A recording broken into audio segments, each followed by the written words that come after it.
नमस्कार दोस्तों, मैं अंशुमान आप सभी का स्वागत करता हूं आपके अपने इस YouTube चैनल कैरियर केंद्र में। दोस्तों, कैरियर केंद्र का यह चैनल आप सभी को गाइड करता है आपके नए कैरियर ऑप्शंस के बारे में, नए एग्जाम्स के बारे में। दोस्तों, यह नई वैकेंसी आई हुई है कर्मचारी चयन आयोग दिल्ली यानी स्टाफ सिलेक्शन कमीशन नई दिल्ली द्वारा। दोस्तों, इस वैकेंसी में केंद्रीय पुलिस बल जो कि गृह मंत्रालय के अंडर में काम करता है उसकी भर्ती आई हुई है। इसमें सब इंस्पेक्टर के से संबंधित पदों की बात की गई है।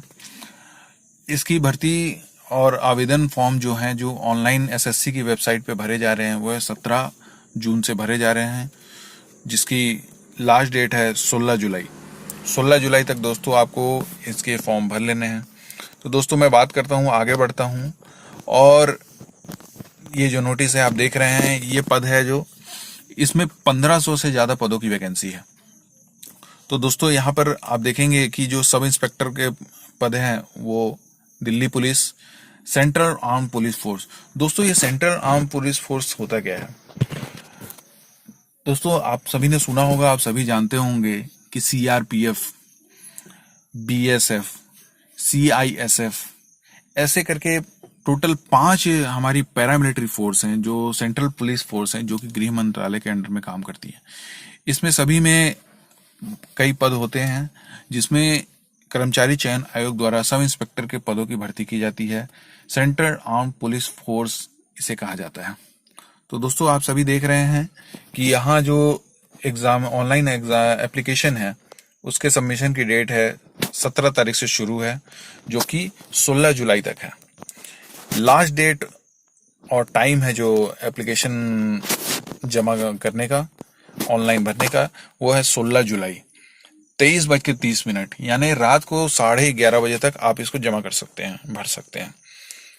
दोस्तों, इसमें एक और डेट है, लास्ट डेट, जो कि making of online fee payment ये दिया है। दोस्तों, जो ऑनलाइन आप पेमेंट करेंगे यानी फॉर्म भर देंगे, उसके बाद जो ऑनलाइन पेमेंट होगा वो होगा 18 तारीख तक, 18 जुलाई की रात 11:30 बजे तक आप कर सकते हैं। इसके साथ ही दोस्तों, जो last time end date for generation of offline चालान, दोस्तों कई लोग होंगे जो ऑनलाइन नहीं भर सकते हैं तो उनके लिए ऑफलाइन सुविधा भी दी गई है। और इसकी जो लास्ट डेट है वो दोस्तों 20 जुलाई है। 20 जुलाई को तो रात को 11:30 बजे तक आप चालान जनरेट कर सकते हैं। और उसी चालान को आप लास्ट जो पेमेंट कर सकते हैं बैंकिंग आवर्स में वो दिया है 20 तारीख। 20 तारीख तक दोस्तों आप इसको, सॉरी दोस्तों, 22 तारीख तक आपको इसको पेमेंट कर देना है, 22 जुलाई तक। दोस्तों, टेंटेटिव डेट जो है जो कि एसएससी द्वारा कही गई है, एग्जाम्स की डेट जो है वो है 29 सितंबर से 5 अक्टूबर तक। जी हाँ दोस्तों, इसके एग्जाम की जो डेट है वह 29 सितंबर से 5 अक्टूबर तक है। दोस्तों, ये सारे एग्जाम होंगे कंप्यूटर बेस्ड टेस्ट, यानी कंप्यूटर पे जो ऑनलाइन टेस्ट होते हैं वो होंगे। आपको एग्जाम सेंटर दिया जाएगा जहाँ पे कंप्यूटरों की सुविधा होगी और आप सभी को ऑनलाइन पेपर देना है। दोस्तों, इसके साथ ही जो पेपर 2 के कंप्यूटर बेस्ड टेस्ट है वह 1/3/2021 यानी 1 मार्च 2021 का डेट दोस्तों दिया हुआ है। अब दोस्तों, हम इसमें आगे बढ़ते हैं और जानते हैं कि पदों के बारे में थोड़ी बात कर लेते हैं। दोस्तों, यहाँ पर दिया हुआ है कि सब इंस्पेक्टर जीडी इन सीएपीएफ। दोस्तों, इनकी पदों की जो पे स्केल है वो 35,400 से 1,12,400 रुपये ये पे स्केल है। और ये group B non gazetted non ministerial post है। दोस्तों आपको इसका ये मतलब हुआ कि मिनिस्ट्री में आपको नहीं पोस्टिंग मिलेगी, इसकी पोस्टिंग दोस्तों कहीं भी हो सकती है देश भर में। तो इसमें ये बताया गया है। इसके साथ ही दोस्तों, सब इंस्पेक्टर जो एग्जीक्यूटिव लेवल के पद हैं मेल फीमेल दिल्ली पुलिस के लिए। दोस्तों, जो दिल्ली पुलिस है वो भी सेंट्रल गवर्नमेंट के अंडर में ही आती है, होम मिनिस्ट्री के अंडर में आती है। तो दोस्तों, जो सब इंस्पेक्टर के पद हैं दिल्ली पुलिस में वह group C non gazetted post होते हैं और उनमें भी लेवल 6 का पेमेंट स्केल चढ़ता है और 35,400 से 1,12,400 तक इसमें पेमेंट बनता है। दोस्तों, अब आ जाते हैं हम लोग वैकेंसीज में। वैकेंसीज कितनी है? तो दोस्तों, जो दिल्ली के पोस्ट हैं, यानी जो सब इंस्पेक्टर दिल्ली के पोस्ट हैं, उसमें आप टोटल पोस्ट देखेंगे तो 91 है, जिसमें से ओपन है 73। डिपार्टमेंटल कैंडिडेट जो डिपार्टमेंट में पहले से काम कर रहे होंगे, जो जूनियर पोस्ट पे होंगे सब इंस्पेक्टर से, उनके लिए 209 पद है। एक्स सर्विसमैन, एक्स सर्विस यानी जो पहले किसी सर्विस में रह चुके हैं और वहां से रिटायर हो गए हैं या उन्होंने रिटायरमेंट ले ली है, तो दोनों ही कंडीशन में वो एक्स सर्विसमैन में आते हैं और यहाँ अप्लाई कर सकते हैं। दोस्तों इसमें बेसिकली बात करता है जो आर्मी से रिटायर होते हैं उनकी बात करते हैं। दोस्तों अब इसमें जो दूसरा, उसी का ही दूसरा पार्ट है जो कि फीमेल के लिए है। तो x sub inspector Delhi police female, इसमें टोटल पदों की संख्या दोस्तों 78। अब आ जाते हैं दोस्तों सब इंस्पेक्टर जो सेंट्रल आर्म पुलिस फोर्सेस के हैं। उनमें देखेंगे दोस्तों टोटल जो पद हैं, sub inspector CRPF 1072, BSF 244, ITBP 43। इसके बाद दोस्तों सीआईएसएफ 20 पद है, एसएसबी 16 पद है। टोटल इन सभी को जोड़ दिया जाए तो 1395 पोस्ट होते हैं सेंट्रल आर्म पुलिस फोर्स के लिए। और यहाँ पर दिल्ली पुलिस में जो थे वो मेल के लिए 91 और फीमेल के लिए 78 थे। तो देखिए दोस्तों, यहाँ पे मैं जैसा बता रहा था, यहाँ पर लिखा हुआ भी है, candidate selected for appointment for post of SI in CAPFs are liable to service anywhere in India. जो सेंट्रल आर्म पुलिस फोर्स होंगी, दिल्ली पुलिस को छोड़ के जितनी भी फोर्स होंगी, यहाँ जितने भी नाम दिए हैं वो सेंट्रल आर्म पुलिस फोर्स हैं, उन सभी का देश भर में कहीं भी पोस्टिंग हो सकता है।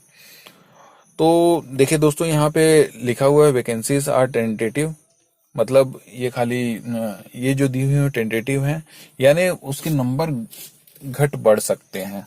अगर कुछ और नोटिफिकेशन अपडेट आता है तो आपको अपडेट दे दी जाएगी।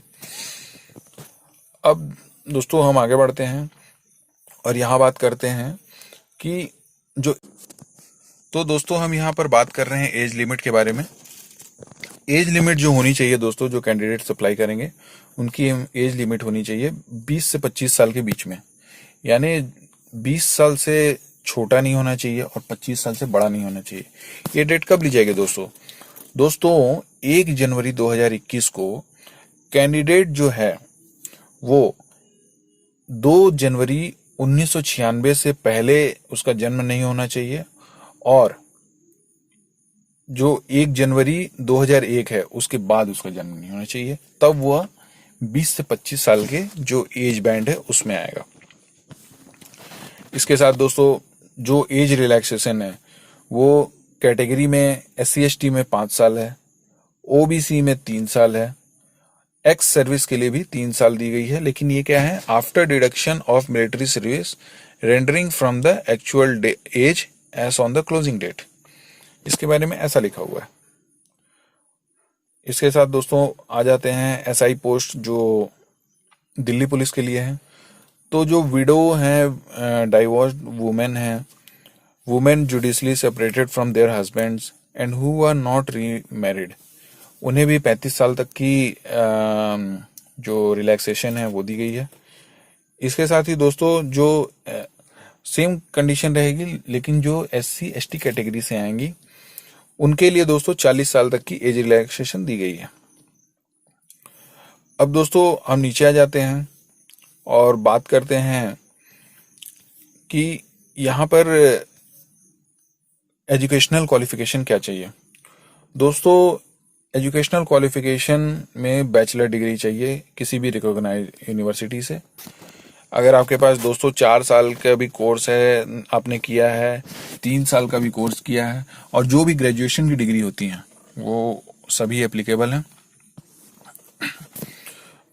इसके बाद आ जाते हैं दोस्तों, एक बहुत ही इंपॉर्टेंट चीज है दोस्तों, जो सब इंस्पेक्टर के पोस्ट हैं दिल्ली के लिए, उनके लिए एक valid LMV motorcycle and car की जो ड्राइविंग लाइसेंस है वो भी अनिवार्य है। आपके पास अगर दिल्ली पुलिस के लिए अप्लाई कर रहे हैं तो आपके पास होनी चाहिए। हाउ टू अप्लाई दोस्तों, ssc.nic.in यह है वेबसाइट का नाम, जहां पे आप डायरेक्ट जाके अप्लाई कर सकते हैं। आपको जो बहुत ही गंभीर बात जो ध्यान में रखनी है कि जब आप आवेदन करेंगे तो आपकी जो फोटो है वो 3 महीने से ज्यादा पुरानी नहीं होनी चाहिए। मतलब दोस्तों एकदम नवीन फोटो जो है वो आप लोग अपलोड करें। इसके बाद दोस्तों जो एप्लीकेशन फीस है, एप्लीकेशन फीस 100 रुपये है।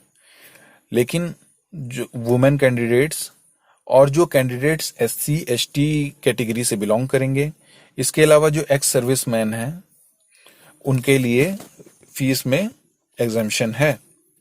आप फीस दोस्तों online Bhim UPI net banking या जो डेबिट कार्ड आप यूज करते हैं, वीजा, माइस्ट्रो या मास्टर कार्ड हो गया, रुपे कार्ड हो गया। इसके साथ ही दोस्तों अगर आपको कैश में पेमेंट करना है तो आप SBI की ब्रांच में चालान के थ्रू आप पेमेंट कर सकते हैं। अब दोस्तों जो एग्जाम के सेंटर है वो आपको ऑनलाइन अलॉट किए जाएंगे। तो अब इसमें हम जब आज आगे आ जाते हैं दोस्तों, तो स्कीम ऑफ एग्जाम दोस्तों, इसी स्कीम ऑफ एग्जाम में हम देखते हैं कि जो पेपर होगा, पेपर 1, जो कि आपका जिसका एडमिट कार्ड सितंबर में आएगा और लास्ट वीक में आपका शुरू होके अक्टूबर तक जाएगा। तो दोस्तों ये पेपर 1 होगा, पहला पेपर। उसके बाद आपका दोस्तों physical standard and physical endurance test होगा, PST/PET टेस्ट इसको बोला जाता है। इसमें आपकी फिजिकल फिटनेस दोस्तों देखी जाएगी। इसके बाद दोस्तों ये पेपर 2 होगा। मतलब टोटल आपके 3 पेपर होंगे। पहला पेपर होगा जो मल्टीपल चॉइस क्वेश्चन बेस्ड रहेगा। इसके बाद आपका फिजिकल टेस्ट होगा। तीसरा होगा दोस्तों पेपर 2। तो पेपर 2 में आपका इंग्लिश का पेपर होगा। इसके बाद दोस्तों ये देखिए नीचे आ जाते हैं, तो ये देखिए दोस्तों यहाँ पे लिखा हुआ है जो सितंबर के लास्ट वीक से शुरू हो जा रहा है, यानी 29 सितंबर से शुरू हो रहा है और 5 अक्टूबर तक जा रहा है। तो MCQ बेस्ड ये क्वेश्चन रहेंगे, 50-50 नंबर के सारे क्वेश्चन रहेंगे। General intelligence and reasoning, general knowledge and general awareness, quantitative aptitude और इंग्लिश कॉम्प्रिहेंशन। ये 2 घंटे का पेपर रहेगा, यानी टोटल आपके 200 क्वेश्चन रहेंगे, 200 मार्क्स के। अब दोस्तों देखिए पेपर 2 में क्या रहेगा। पेपर 2 में अगर आप सारे क्वालिफाई कर लेते हैं, पेपर 1 अपनी फिजिकल फिटनेस, तो उसके बाद 1/3 यानी 1 मार्च 2021 को इंग्लिश लैंग्वेज और कॉम्प्रिहेंशन का आपका 200 नंबर का पेपर होगा। ये भी 2 घंटे का होगा दोस्तों। तो दोस्तों ये देखिए यहाँ पे लिखा हुआ है question in both paper will be objective multiple question choice type. यानी जो ये पहला पेपर और दूसरा पेपर जो दोनों है वो MCQ है, जैसा मैंने आपको पहले भी बताया। जितने पेपर दोस्तों इंग्लिश के अलावा होंगे वे सारे हिंदी में भी आएंगे उसके क्वेश्चन। इंग्लिश के क्वेश्चन सिर्फ इंग्लिश में ही आएंगे। अगर आप गलती करते हैं तो दोस्तों 0.25 नंबर उसमें से काट लिए जाएंगे। इसके बाद दोस्तों ये देखेंगे कि पेपर में सिलेबस क्या है। तो पेपर 1 में दोस्तों जनरल इंटेलिजेंस और रीजनिंग, दोस्तों इसकी डिटेल यहाँ पर सिलेबस दिया हुआ है। आप सभी इसको डिटेल में पढ़ें और टॉपिक्स दिए हुए हैं दोस्तों। रीजनिंग के टॉपिक्स दिए हुए हैं, जनरल नॉलेज और जनरल अवेयरनेस में क्या टॉपिक्स आएंगे वो सब दिए हुए हैं, क्वांटिटेटिव एप्टीट्यूड में क्या क्या आपके टॉपिक्स आएंगे वो सब दिए हुए हैं। इसके साथ ही इंग्लिश कॉम्प्रिहेंशन में क्या क्या आएंगे वो सब दिए हुए हैं। तो दोस्तों इन सभी के बारे में आप इसको डिटेल में नोटिफिकेशन डाउनलोड करके वहां से डिटेल में पढ़ें दोस्तों। आपको क्योंकि और इसे ये जितने भी सिलेबस में टॉपिक्स लिखे हुए हैं इसको दोस्तों आप एक पन्ने में लिख के या प्रिंट निकलवा के कैसे भी करके अपने सामने हमेशा रखे रहें। बहुत काम आता है दोस्तों। नोटिफिकेशन के जो सिलेबस दिए हुए हैं ये आपको हमेशा आपके सामने होना चाहिए, ताकि आपको पता चले कि आपकी तैयारी कैसी चल रही है, आपको कौन कौन से टॉपिक्स तैयार करने हैं। देखिए दोस्तों जो पेपर 1 के बाद फिजिकल स्टैंडर्ड टेस्ट और फिजिकल एंड्योरेंस टेस्ट होने वाला है, उसमें क्या क्या आपसे अपेक्षा की गई है। तो मेल जो होंगे उनकी हाइट 170 सेंटीमीटर होनी चाहिए। चेस्ट एक्सपेंडेड और अनएक्सपेंडेड, यानी एक्सपेंडेड यानी 85 सेंटीमीटर तक होना चाहिए इन सेंटीमीटर, अनएक्सपेंडेड में 80 सेंटीमीटर होना चाहिए। इसके बाद दोस्तों अलग अलग क्षेत्र के लोगों के लिए अलग अलग इसमें एग्जाम्शन है, तो उसको आप देख लेंगे। दोस्तों आपके वेट वेट जो है वो corresponding to height for all the post, यानी वेट जो है वो आपके हाइट के साथ जो बीएमआई होता है वो मैच करना चाहिए। इसके बाद दोस्तों देखिए PET, 100 metre race in 16 second, 1.6 kilometre race in 6.5 minutes, long jump 3.65 metre 3 chance मिलेगी दोस्तों। इसके बाद हाई जंप 1.2 मीटर 3 चांस मिलेगा। शॉर्ट पुट 16 एलबीएस 4.5 मीटर, इसमें भी आपको 3 चांस मिलेगा दोस्तों। फीमेल के लिए यही चीज, 100 metre in 18 second, 800 metre race के लिए 4 मिनट का समय मिलेगा। Long jump 2.7 metre 3 chances, high jump 0.09 metre in 3 chances. तो दोस्तों इतना आप सभी के लिए ये डिटेल रहेगी। और दोस्तों आपकी आई साइट जो होनी चाहिए वह मिनिमम जो डिस्टेंस विजन है वो 6.6 बेटर आई के लिए और 6/9 वर्स आई के लिए होनी चाहिए। अब दोस्तों जो कई लोगों ने टैटू भी बनवा के रखा होगा, तो दोस्तों टैटू के लिए यहाँ पर दी हुई है कि जो कंटेंट है, अगर रिलीजियस सिंबल, फिगर और नेम रहता है जो कि इंडियन आर्मी द्वारा परमिट किया गया है, तो वो अलाउ किया जाएगा। लोकेशन दोस्तों उसका देखा जाएगा कि वो कहाँ पे है। अगर लोकेशन हिडन जगह पे रहता है तो भी आपको अलाउ किया जाएगा। और दोस्तों इसकी एक साइज भी दी हुई है कि size must be less than 1/4 of the particular part of the body, तो ये रहेगा। दोस्तों जब आप पेपर देने जाएं तो आपके पास क्या क्या डॉक्यूमेंट्स रहने चाहिए, तो यहाँ पर एडमिशन के समय दिया हुआ है। ये सब डॉक्यूमेंट आपको रिक्वायरमेंट रहेगी। Aadhaar card, voter ID card, driving licence, PAN card, passport, ये सब बेसिक जो आपके जो पहचान पत्र होती है दोस्तों, वो सब आपके लिए जरूरी है। अब यहाँ पर क्या बच गया? हाँ दोस्तों ये भी एक इम्पोर्टेंट पॉइंट है। यहाँ पर जो देखेंगे दोस्तों, मिनिमम क्वालिफाइंग मार्क्स जो है पेपर 1 और पेपर 2 के लिए, अनरिजर्व के लिए 30% लाना यानी सिक्योर करना बहुत ही जरूरी है। मिनिमम आपको अनरिजर्व कैटेगरी में है तो 30% सिक्योर करना पड़ेगा। ओबीसी और इकोनॉमिक वीकर सेक्शन के लिए 25%, और दोस्तों अदर कैटेगरीज जितनी भी हैं और सभी के लिए 20% अलाउ किया गया है। यानी आपको मिनिमम इतने नंबर तो क्वालिफाई करने पड़ेंगे। और दोस्तों जो कट ऑफ जाती है वो ऊपर जाएगी।